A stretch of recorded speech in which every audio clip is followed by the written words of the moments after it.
السلام علیکم با کلی تماشاگران شبکه آذربایجان. امروز 18 ایول سال 2026 برادران ناحیه فیض‌آباد دهه گشت مرزا 200 دانه برای فروشی برادران. نمره اکرا در روی اکران میمونم. زنگ میزنی نرخوش باشد 10400 میگه بمبز معامله داره.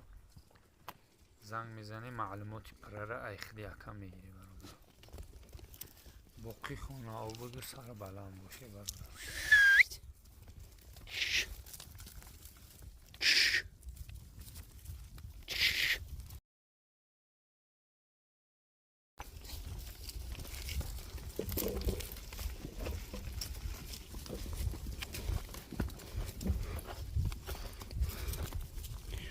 این مونده هم 3 روز.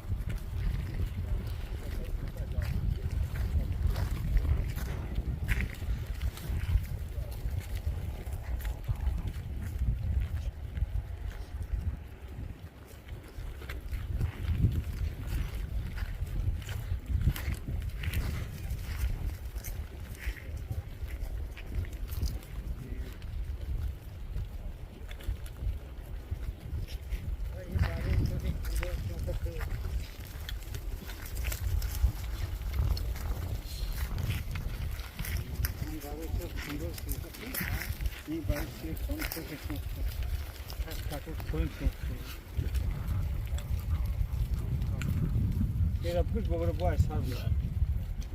Sim, o meu vai, sabe?